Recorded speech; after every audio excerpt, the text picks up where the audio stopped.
What's up, guys? Today we're going to do some Etsy print-on-demand shop reviews. Now, Etsy can be a little bit of a pain in the butt because customers are so ready and willing to reach out to sellers, which means you're going to have to do a little bit more customer service than you might be used to otherwise. But don't sleep on Etsy. It's a great way of making additional print-on-demand profits. When my Etsy account was going full force, it was making over $1,000 a month consistently and matching my FBM print-on-demand sales from Amazon. And we know Amazon is a bigger marketplace, probably by quite a bit. So anyways, guys, in this video, I'm going to review this shop, give my thoughts, what they did well, what they can improve upon. So let's get straight to it. All right, so the shop is called Fusion Design Gifts. I'll drop a link to it in the description in case you want to check it out yourself. It looks like they are Canadian because it says etsy.com/CA. Typically when it's an international shop, you see the country code up there, and you can see it looks like they're from Toronto. 27 sales, 4.5 star average review. I do like that. Look at the usage of the banner up top. It says, well, not the banner, but the heading, I don't know what to call it, announcement. It says, follow us on Instagram. It looks like they've got an Instagram page to match their Etsy shop. That's really nice. 105 followers. And when is the most recent post? I guess I can't see without logging in. But that's a great idea, guys. Also, if you have never used Placeit, Placeit is a great way of generating mockups on the fly of your print-on-demand products. I can drop a link to Placeit in the description below, and you can do so much with it as far as these mockups that you see here. All right, so great. I love it. And they're also consistent with their branding. The seller icon behind me is consistent with their shop icon as well. So that's another great thing I recommend it again, this unified presentation to the customer, because if a customer comes and sees your shop and it looks like crap, then they're probably less likely to even scroll down where your products start and look at your products. All right, so last updated May 24, 2021. So they're active on Etsy still. 288 products live for sale. I love seeing that. It looks like you're running a lot of free shipping. Now, my personal opinion, if you had to flip a coin between free shipping or running a sale, well, number one, I would say do both, but I would recommend running a sale over running free shipping. That's just based on my personal experience. Also, one thing I notice you're doing, and I don't know if this is because I live in the United States and maybe when people look at your shop, it gets converted to Canadian dollars. I don't know.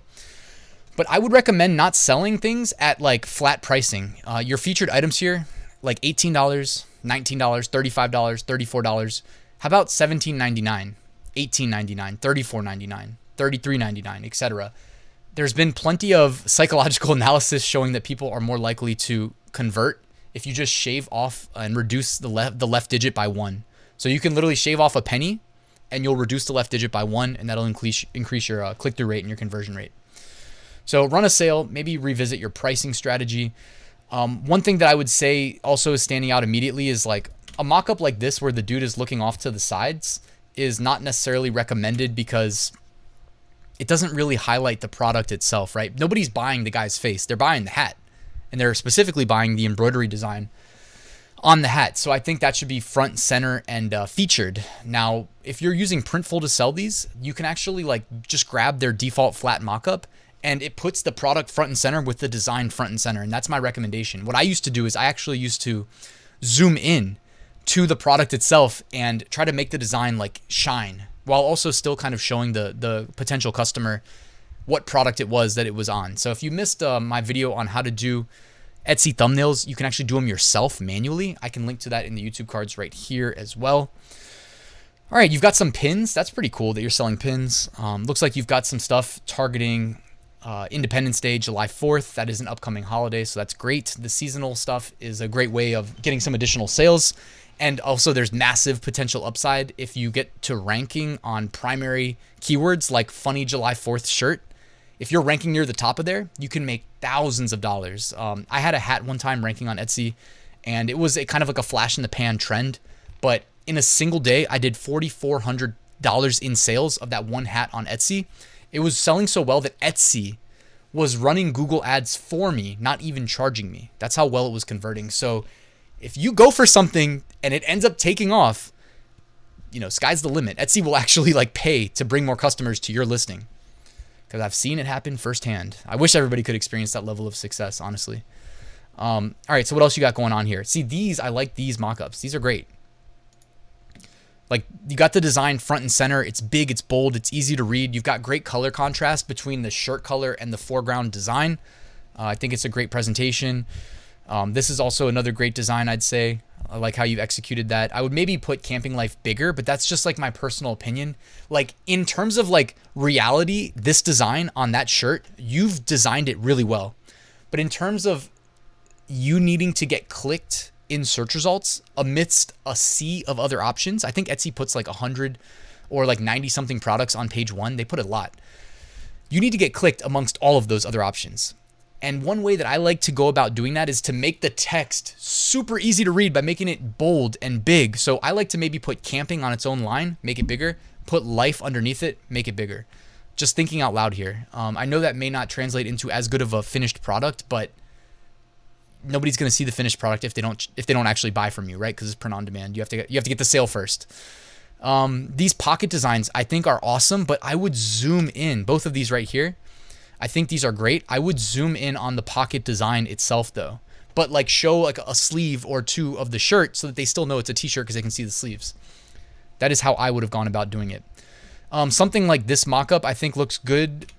Just thinking out loud here though, you can probably like in Etsy, typically when you upload your primary thumbnail, you can reposition it. It says drag to reposition. You can actually like drag this up and vertically center it. And that's my recommendation there, because I'm just saying like, this is a good thumbnail, but it's just off center. Like, you see, I'm talking about, hopefully you guys can see this. Like, it's a little bit down, and it's like, if you could just push it like more centered like that, I think that would be, hopefully that shows. I've never actually looked and confirmed that shows when I'm recording, but I'm really just trying to say like zoom in on the design itself, the rainbow and the part that says teacher. So far though, I mean, this is a great shop. You're off to a great start. How long have you been on Etsy? Does it tell us? No, it doesn't say. And you know, designs like this where the thumbnail is actually cut off, like you can definitely crop this. You know, you can crop this to show the design instead of the guy's face, because I mean, that's more important, obviously. If you guys are just watching this video for like what they did well, I'm not trying to say you did all this stuff wrong. You're doing a great job. You've also done a great job using sections. So check this out on the left-hand side: summer shirts, women's shirts, fall, masks, teacher shirt, workout tees. It seems like there's like niches mixed with product types. That's perfectly okay. Over time, you may want to refine that and decide whether it's going to be niches or product types. I mean, you could always do both, but I'm just thinking out loud here. I think it would make sense to pick one or the other, because most of the top tier shops you do see doing that. And product types is a good way of doing it, unless you've got like a best-selling collection for Halloween or something. So I like that you've got face masks in its own section. We know that those were selling really well for a period of time. It looks like you did a lot of like designs optimized for all over print, which is a good strategy if you're going to sell, you know, I mean, what's the flip side, right? The flip side is you can convert a t-shirt design, which is optimized in portrait, which is vertical, and try to put that on a mask, which typically doesn't look good unless you pattern it, which different story for a different day. You can do that pretty easily on Redbubble. It's not as easy to do in Printful. So I think this is a good strategy for masks. One thing I would say though is like a lot of these more generic, like landscapey masks, I don't think they sell nearly as well as if you went the comical route. You know, like what sells best online? Like memes, things that are funny. A lot of these shops I've done reviews on, Redbubble, every Saturday I'm like alternating Etsy shop reviews or Redbubble shop reviews. The best selling masks to me appear to be the ones that are kind of like poking fun. You know, a lot of the ones like maybe have like a cartoon face on it, or I've seen some masks that are like skin colored and they just have a face and makes people think you don't have one on. Those things are pretty funny. So that's just me thinking out loud. Like I'm guessing that when you did these masks, you didn't actually do much research into like what was selling. So before you go and like, you know, make however many masks you made, I would just evaluate the best sellers and see if you notice a common thread, right? And then you can kind of let the creative process begin, where you at least have a starting point of, you know, these convert well, you know, not these, but I meant like, you know, probably the comedic ones, the funny ones. What else you got? Wedding. Okay. So probably, are these bride and groom shirts? Okay. That's funny. Postcards, accessories, homemade decor. So I love the variations and different product types that you've got available for sale here. You can already guess I'm going to say like zoom in on the pillows. I would probably do that. And these phone cases, I would probably zoom in a little bit more as well. But I do like that you've mixed it up here quite a bit. Hopefully you're also on Redbubble. because with Redbubble, you can upload a design and they'll automatically make it available for sale on all of these different product types. Whereas on Etsy, it's kind of like one listing, one product type. And when I make an Etsy listing, I typically recommend putting something in the description over here, right here, that says like available on additional products, shoot me a message. That way you can save on like creating too many listings, because they do charge 20 cents quarterly. And, you know, you can just have somebody message you and you can kind of work out a price for maybe putting this design on something else, a sticker, a t-shirt, a sweatshirt, whatever. Anyways, overall, great job with this shop. Before we wrap up, I just wanted to remind you, I run a weekly print-on-demand giveaway. It's completely free to enter and it takes like 10 seconds. 2 winners are selected every Sunday. This week sponsored by Merch Titans Upload Automation, Merch Ninja Research Tools, All Sunsets, Premium Premade Graphics, and Bubble Scout, the only Redbubble niche research and validation tool. You can find a link in the description, and again, completely free.